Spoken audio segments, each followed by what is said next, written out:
مضل له ومن يضلل فلا هادي له وأشهد أن لا إله إلا الله وحده لا شريك له وأشهد أن محمدا عبده ورسوله اللهم صل على محمد وعلى آل محمد كما صليت على إبراهيم وعلى آل إبراهيم إنك حميد مجيد اللهم بارك على محمد وعلى آل محمد كما باركت على إبراهيم وعلى آل إبراهيم إنك حميد مجيد يا أيها الذين آمنوا اتقوا الله حق تقاته ولا تموتن إلا وأنتم مسلمون يا أيها الناس اتقوا ربكم الذي خلقكم من نفس واحدة وخلق منها زوجها وبث منهما رجالا كثيرا ونساء واتقوا الله الذي تساءلون به والأرحام إن الله كان عليكم رقيبا يا أيها الذين آمنوا اتقوا الله وقولوا قولا سديدا يصلح لكم أعمالكم ويغفر لكم ذنوبكم ومن يطع الله ورسوله فقد فاز فوزا عظيما أما بعد فإن أصدق الحديث كتاب الله وأحسن الهدي هدي محمد صلى الله تعالى عليه وآله وسلم وشر الأمور محدثاتها وكل محدثة بدعة وكل بدعة ضلالة وكل ضلالة في النار ألا لا إيمان لمن لا أمانة له ولا دين لمن لا عهد له سبحانك لا علم لنا إلا ما علمتنا إنك أنت العليم الحكيم رب اشرح لي صدري ويسر لي أمري واحلل عقدة من لساني يفقهوا قولي رب زدني علما أعوذ بالله السميع العليم من الشيطان الرجيم من همزه ونفخه ونفثه وسارعوا إلى مغفرة من ربكم وجنة عرضها السماوات والأرض أعدت للمتقين. ہر قسم کی تحمیدات، تسبیحات، تقدیسات، تمجیدات، تحلیلات، تکبیرات اور عبادات کے لائق صرف اور صرف اللہ وحدہ لا شریک، احکم الحاکمین، ارحم الراحمین، احسن الخالقین ذو الجلال والاکرام ہے. وہی ہم سب کا خالق، مالک، رازق، حاجت روا، مشکل کشا، داتا، گنج بخش، دستگیر، غوث اعظم، غریب نواز، لجپال، بگڑیاں بنانے والا، اولاد دینے والا، نفع و نقصان کا اختیار رکھنے والا اور زمین و آسمان کا یہ سارا نظام اکیلے ہی چلانے والا ہے. درود و سلام و امام الانبیاء والمرسلین، سید الاولین والآخرین، شفیع المذنبین، رحمت للعالمین، ہم سب کے رہبر و رہنما، مقتدا و پیشوا، امام اعظم، قائد اعظم، رہبر اعظم جناب محمد رسول اللہ صلی اللہ تعالی علیہ وآلہ وسلم کی ذات گرامی پر کہ جنہیں اللہ رب العزت نے میرے اور آپ کے لیے قیامت تک آنے والے انسانوں کے لیے اسوہ حسنہ، بہترین نمونہ بنا کر مبعوث فرمایا اور اپنی محبت، رحمت، مغفرت، جنت اور ہدایت کو آپ کی اتباع اور پیروی کے ساتھ لازم کر دیا ہے. عزیز بھائیوں، بزرگوں، نوجوان ساتھیوں، قابل احترام دینی ماں اور بہنوں، اللہ تعالی نے ہم پر جو نماز فرض فرمائی ہے، ساری زندگی کے لیے اس کا حکم ہے۔ جب تک یہ سانسیں چل رہی ہیں، ہوش و حواس قائم ہے، جسم و جان کا رشتہ برقرار ہے، اس وقت تک نماز کی ادائیگی بھی فرض اور لازم ہے۔ کوئی بھی حالت ایسی نہیں ہے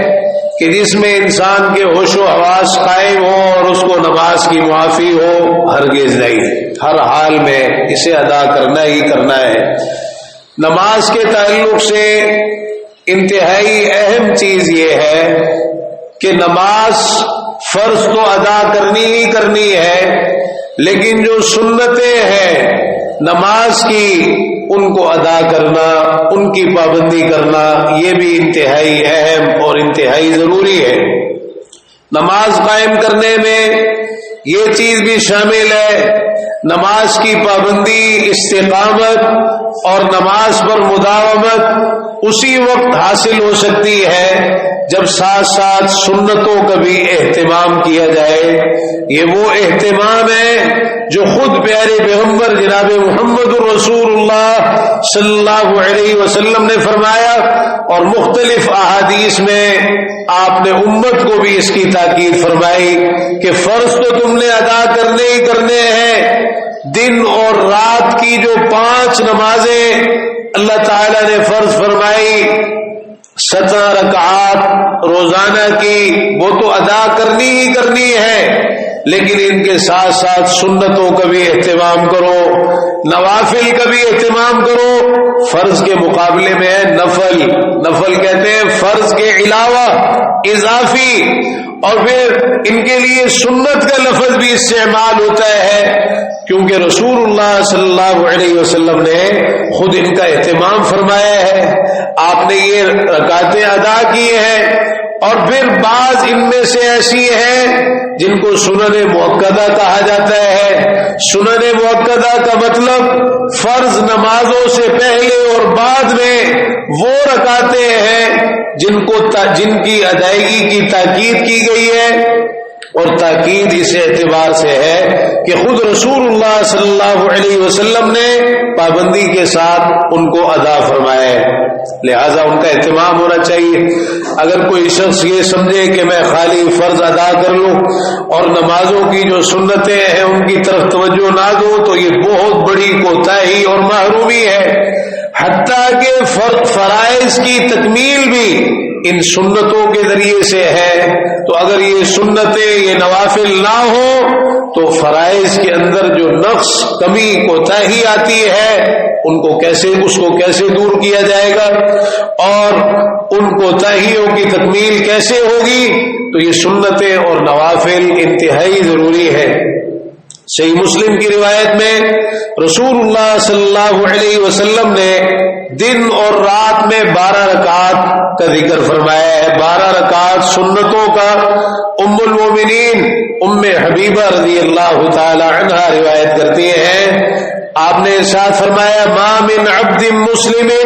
یصلی للہ فی کل یوم ولیلۃ 12 رکعة تطوعا غیر فریضۃ الا بنى اللہ له بیتا فی الجنہ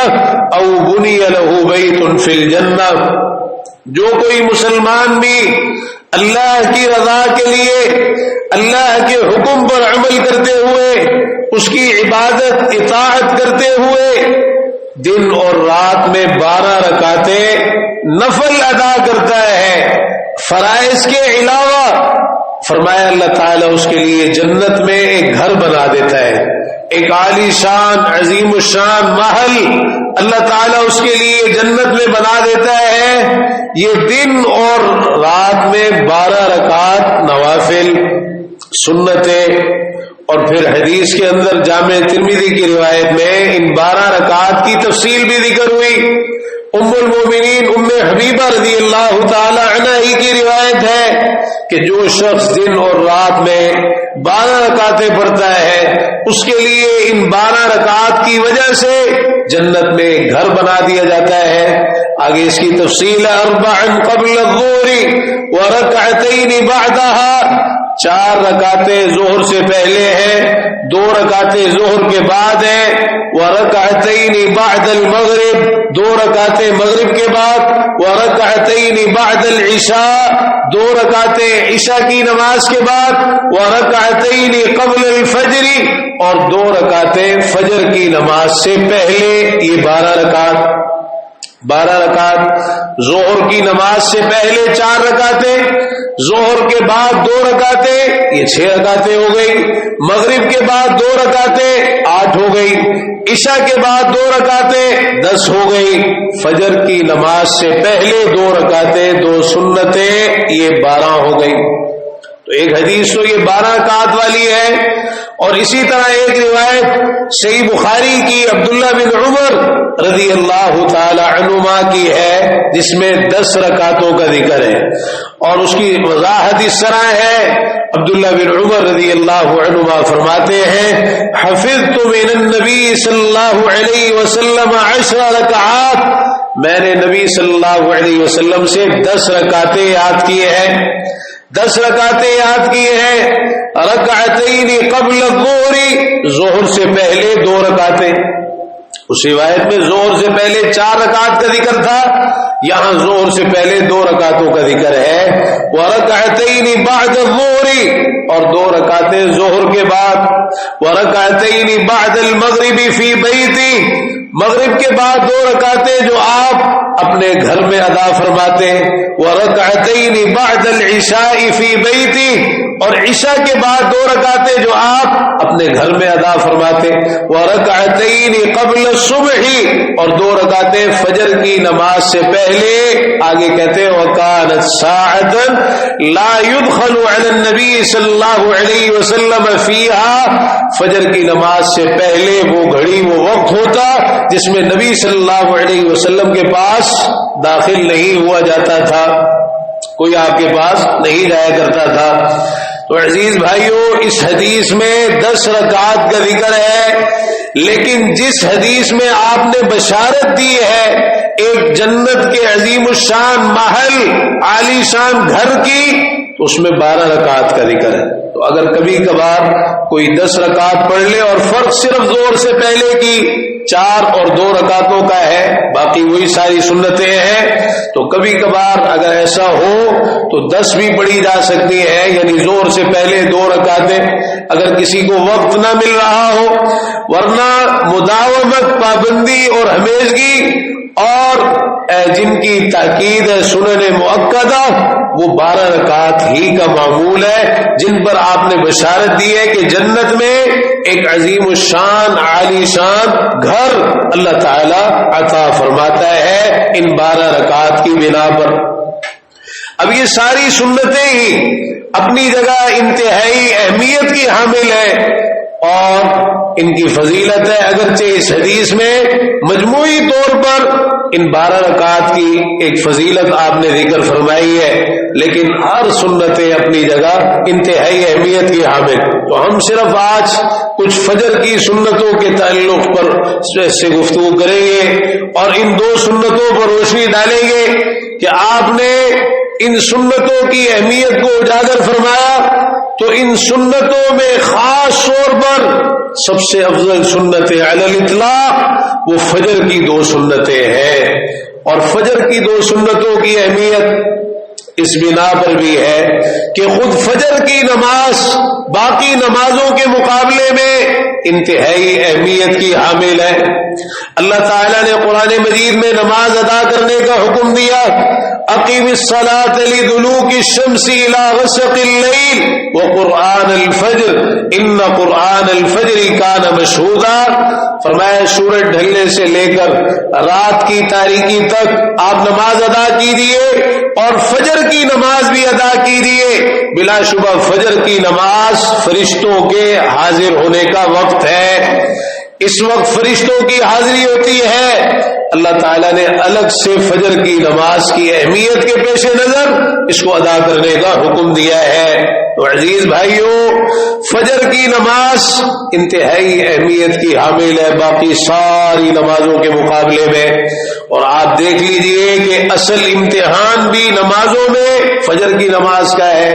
اور سب سے زیادہ سستی کوتاہی جو ہمارے معاشرے کے اندر ہے وہ اسی فجر کی نماز کے تعلق سے ہے۔ تو آپ نے فجر کی سنتوں کی اہمیت اجاگر فرمائی، اور ان سنتوں کی اہمیت سے اندازہ کیجئے کہ جب اس نماز کی سنتوں کی اتنی اہمیت ہے تو خود اس کی اپنی کتنی اہمیت ہوگی۔ رسول اللہ صلی اللہ علیہ وسلم نے ارشاد فرمایا، صحیح مسلم کی روایت ہے، رکعتا الفجر خیر من الدنیا وما فیہا، فجر کی 2 رکعتیں دنیا وما فیہا سے بہتر ہے۔ فجر کی 2 رکعتیں، 2 سنتیں جو فجر کی نماز سے پہلے ادا کی جاتی ہیں، دنیا کا سارا ساز و سامان ایک طرف، سونے چاندی خزانے ہیرے جواہرات،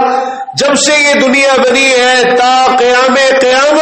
سارا خزانہ سب کچھ ایک طرف، اور اکیلی فجر کی یہ 2 سنتیں ایک طرف۔ فرمایا فجر کی 2 رکعتیں دنیا و ما فیہا سے بہتر ہیں۔ اسی طرح ایک حدیث میں آپ نے فرمایا، لہما احب الی من الدنیا جمیعا، یہ فجر کی 2 سنتیں مجھے دنیا کے سارے ساز و سامان سے زیادہ محبوب ہے۔ دنیا اور اس دنیا کے اندر جو کچھ بھی موجود ہے ان سب کے مقابلے میں مجھے فجر کی یہ 2 سنتیں بہت زیادہ محبوب ہیں۔ اسی طرح رسول اللہ صلی اللہ علیہ وسلم نے فرمایا، سنن کبریٰ بیہقی کی روایت ہے، ان اللہ زادکم صلاۃ الی صلاتکم، لوگوں اللہ تعالیٰ نے تمہاری نمازوں پر ایک نماز کا اضافہ کر دیا ہے، ایک نماز اللہ تعالیٰ نے تمہیں اور عطا فرما دی ہے۔ فرمایا وہی خیر لکم من حمر النعم، اور وہ نماز تمہارے لیے سرخ اونٹوں سے بھی زیادہ بہتر ہے۔ اتنی عظیم الشان وہ نماز اللہ نے تمہیں عطا فرمائی ہے۔ سرخ اونٹ جو عربوں کے ہاں انتہائی قیمتی اور نفیس سمجھے جاتے تھے، فرمایا یہ نماز ان سے بھی بہتر ہے۔ الا وہی الرکعتان قبل الفجر، فرمایا آگاہ ہو جاؤ یہ 2 رکعتیں ہیں فجر کی نماز سے پہلے، یعنی فجر کی سنتیں ہیں۔ ام المومنین سیدہ عائشہ رضی اللہ عنہا فرماتی ہیں، ان النبی صلی اللہ علیہ وسلم کان لا يدع 4 قبل الظہر ورکعتین قبل الغداء، رسول اللہ صلی اللہ علیہ وسلم ظہر سے پہلے 4 رکعات ترک نہیں کیا کرتے تھے، اور اسی طرح فجر سے پہلے 2 رکعتیں آپ ان کو چھوڑا نہیں کرتے تھے، بڑے اہتمام کے ساتھ ان کو ادا کرتے۔ ایک روایت میں سیدہ فرماتی ہے، رکعتان لم یکن رسول اللہ صلی اللہ علیہ وسلم یدعوہما سرا ولا علانیہ، 2 رکعتیں ایسی ہیں کہ آپ ان کو کسی بھی حال میں ترک نہیں کرتے تھے، نہ سری طور پر نہ علانیہ طور پر، ہر حال میں آپ یہ 2 رکعتیں ادا کرتے۔ تو آپ فرماتی ہے رکعتان قبل الصبح، فجر کی نماز سے پہلے کی 2 رکعتیں۔ اسی طرح ایک روایت میں سیدہ فرماتی ہے، لم یکن رسول اللہ صلی اللہ علیہ وسلم علی شیء من النوافل اشد منه تعاہدا علی رکعتي الفجر، رسول اللہ صلی اللہ علیہ وسلم نوافل میں سے کسی بھی چیز کی اتنی پابندی نہیں کیا کرتے تھے، اس قدر سختی سے اہتمام نہیں فرماتے تھے جتنا اہتمام آپ فجر کی 2 سنتوں کا فرماتے تھے۔ اور یہ 2 سنتیں آپ کو اتنی محبوب تھی کہ صحیح مسلم میں یہ الفاظ ہیں، سیدہ فرماتی ہے، ما رأیت رسول اللہ صلی اللہ علیہ وسلم فی شیء من النوافل اسرع منه الى الرکعتین قبل الفجر، میں نے نہیں دیکھا اللہ کے رسول صلی اللہ علیہ وسلم کو کہ آپ نے نوافل میں سے کسی نفل کی طرف اتنی جلدی اور اتنی تیزی کی ہو جتنی جلدی اور تیزی آپ فجر کی 2 سنتوں کی طرف کیا کرتے تھے. ان سنتوں سے آپ کو بڑا پیار تھا کہ جو ہی وقت ہوتا فوری طور پر آپ یہ سنتیں ادا کرتے. اس قدر اہتمام آپ کی حیات طیبہ میں ان سنتوں کے تعلق سے تھا. ایک روایت میں فرماتے ہیں رسول اللہ صلی اللہ علیہ وسلم عشاء کی نماز ادا فرماتے، پھر آپ رات کو تہجد کے لیے بیدار ہوتے، 8 رکعتیں ادا کرتے، پھر اس کے بعد آپ وتر ادا فرماتے، اور پھر اس کے بعد جب فجر کی اذان ہو جاتی تو فجر کی اذان اور اقامت کے درمیان آپ 2 رکعتیں ادا کرتے، یعنی فجر کی 2 سنتیں. وَلَمْ يَكُنْ يَدَعُهُمَا أَبَدًا، اور کسی بھی حال میں آپ ان 2 رکعتوں کو ترک نہیں کیا کرتے تھے. آپ کی حیات طیبہ میں کوئی بھی موقع ایسا نہیں آیا جن میں آپ نے فجر کی 2 سنتوں کو ترک کیا ہو. ہر موقع پر ہر حال میں آپ نے ان سنتوں کا بہت زیادہ اہتمام فرمایا. حتیٰ کہ ایک موقع پر ایسا بھی ہو گیا کہ فجر کی نماز کا وقت ہوا، سیدنا بلال رضی اللہ عنہ تشریف لائے سنن نبی داؤد کی روایت میں، اور ان کا یہ معمول تھا کہ وہ آ کے اللہ کے رسول صلی اللہ علیہ وسلم کو نماز کے وقت سے آگاہ فرماتے. تو ایک مرتبہ تشریف لائے، آپ کو آگاہ کیا نماز کے وقت سے، آپ تشریف نہیں لائے حتیٰ کہ کافی دیر ہو گئی اور خوب اچھی طرح صبح کی روشنی نمودار ہو گئی. رسول اللہ صلی اللہ علیہ وسلم بعد میں تشریف لائے اور آپ نے آ کر لوگوں کو فجر کی نماز پڑھائی. سیدنا بلال رضی اللہ عنہ کہنے لگے اللہ کے رسول صلی اللہ علیہ وسلم میں آیا اور آپ کو نماز کے بارے میں بتایا، آج آپ نے آنے میں معمول سے ہٹ کر تاخیر کی ہے، سبب کیا ہوا؟ فرمایا انی رکعت رکعتي الفجر بلال، میں نے فجر کی 2 سنتیں ادا کی تھی، فجر کی 2 سنتیں ادا کر رہا تھا، میری وہ 2 سنتیں رہ گئی تھی، میں وہ پڑھ رہا تھا. کہنے لگے اللہ کے رسول صلی اللہ علیہ وسلم انک اصبحت جدا، لیکن صبح تو بہت ہو گئی نا، آج تو آپ نے بہت صبح کر دی، اتنی تاخیر ہو گئی، آج خوب اچھی طرح روشنی بھی نکل آئی. فرمایا بلال لو كنت اصبحت اکثر مما اصبحت لرکعتهما واحسنتهما واجملتهما. بلال آج جتنی صبح کی ہے نا میں نے، اگر اس سے بھی زیادہ صبح ہو جاتی تب بھی میں وہ 2 رکعتیں ادا کرتا اور بڑی خوبصورتی کے ساتھ، بڑی عمدگی کے ساتھ اور بڑے اچھے طریقے کے ساتھ میں ان 2 رکعتوں کو ادا کرتا. مجھے اس چیز کی کوئی پرواہ نہیں کہ فجر کی نماز میں تاخیر ہو رہی ہے، میری نظر میں ان 2 سنتوں کی اہمیت اتنی زیادہ ہے کہ میں ہر حال میں ان کو ادا کر کے پھر تمہیں نماز پڑھانے کے لیے آتا. اسی طرح رسول اللہ صلی اللہ علیہ وسلم ایک مرتبہ سفر میں تھے، تو سفر میں آپ ساری رات سفر کرتے رہے، حتیٰ کہ رات کے پچھلے پہر پھر آپ رک گئے، ایک جگہ پڑاؤ ڈالا. اللہ کو جو منظور تھا وہی ہوا، آپ کو نیند آ گئی، صحابہ کرام رضی اللہ عنہم کو بھی نیند آ گئی. فلم يستيقظ الا بعد طلوع الشمس، جاگ اس وقت آئی جب سورج طلوع ہو چکا تھا. اور بعض روایات میں ہے کہ آپ نے سیدنا بلال رضی اللہ عنہ کو مقرر کیا تھا اقلع لنا اللیل، بلال رات آج ہمارے لیے پہرا دو، جاگو، فجر کی نماز کے لیے ہمیں جگا دینا. لیکن ادھر ان کی بھی آنکھ لگ گئی، ان کو بھی نیند آ گئی. بہرحال جب سورج طلوع ہو گیا آپ بیدار ہوئے اور پھر صحابہ بھی باقی بیدار ہوئے. رسول اللہ صلی اللہ علیہ وسلم نے اس موقع پر، حالانکہ سفر میں تھے آپ، سورج بھی طلوع ہو چکا تھا، آپ نے حکم دیا اذان دی جائے، چنانچہ اذان دی گئی. اس کے بعد آپ نے فجر کی 2 سنتیں ادا کی، پھر لوگوں کو نماز پڑھائی.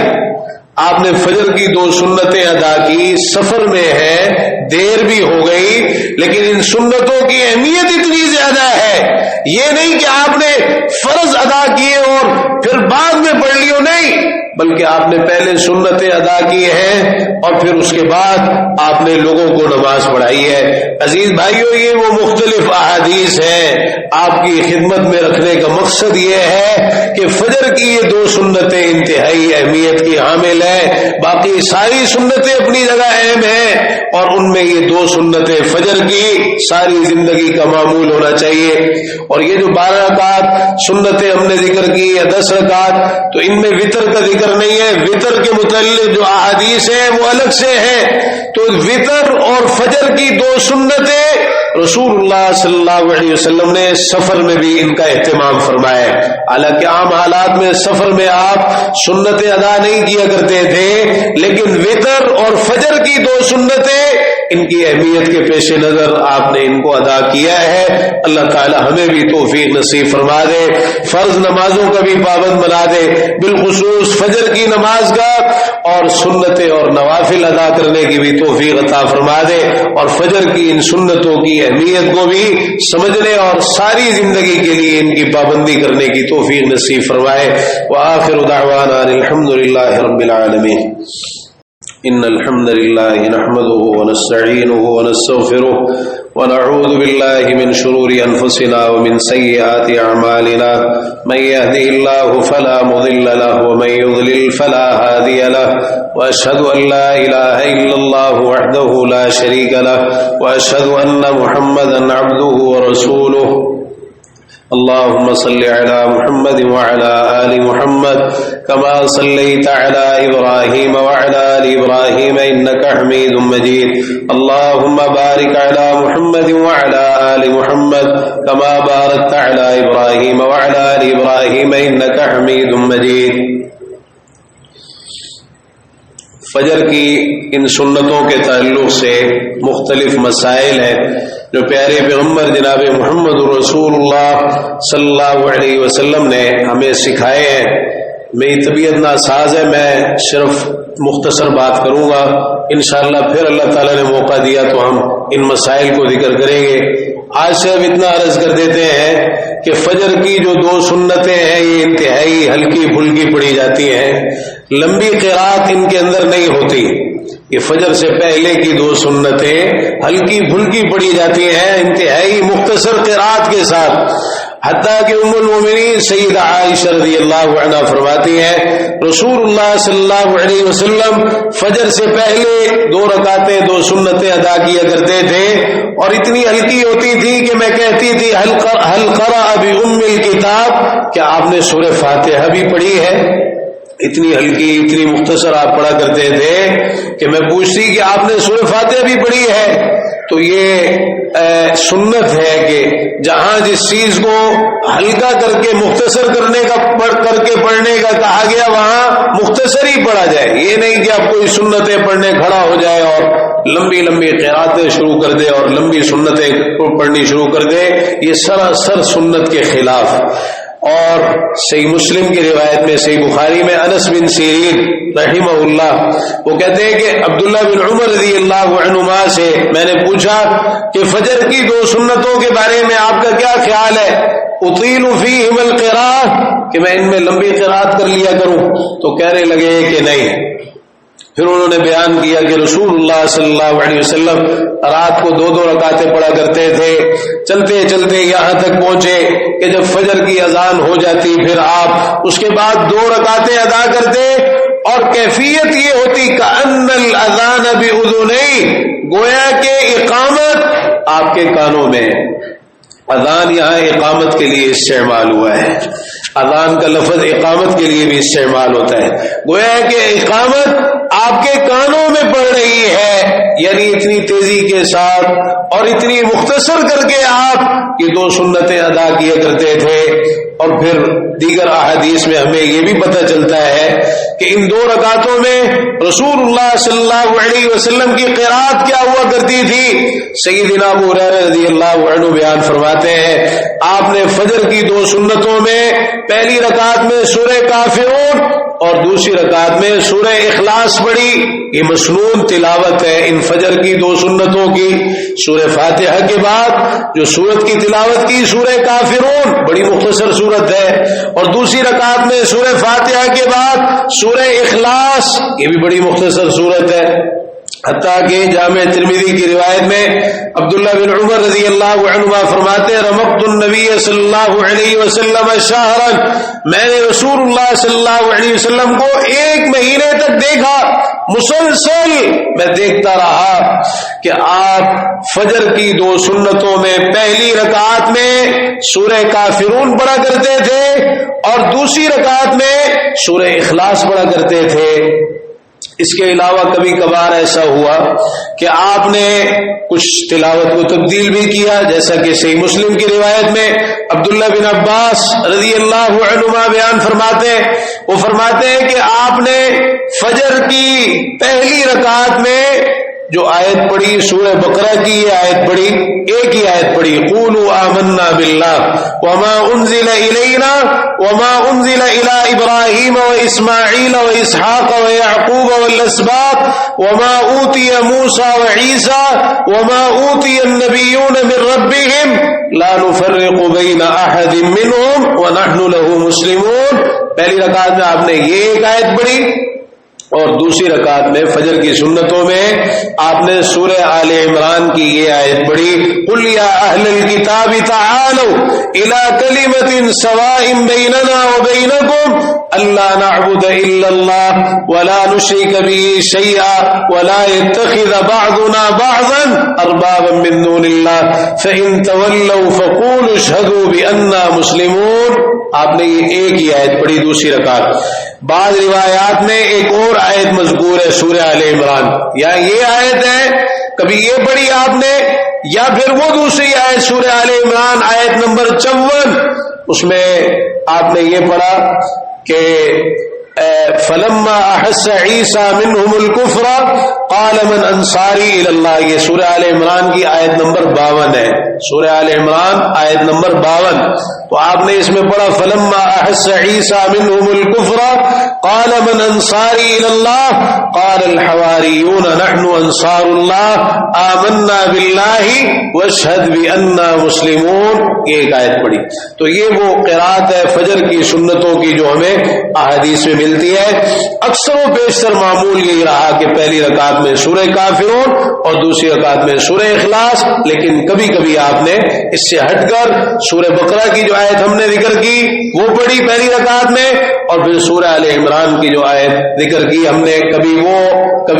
آیت نمبر 52 اور کبھی آیت نمبر 64، یہ قل یا اہل الکتاب آیت نمبر 64 ہے، فلما احس عیسیٰ منہم الکفر یہ سورہ آل عمران کی آیت نمبر 52 ہے۔ تو کبھی آپ نے وہ پڑھی۔ اللہ تعالی ہمیں بھی اس کی توفیق عطا فرما دے،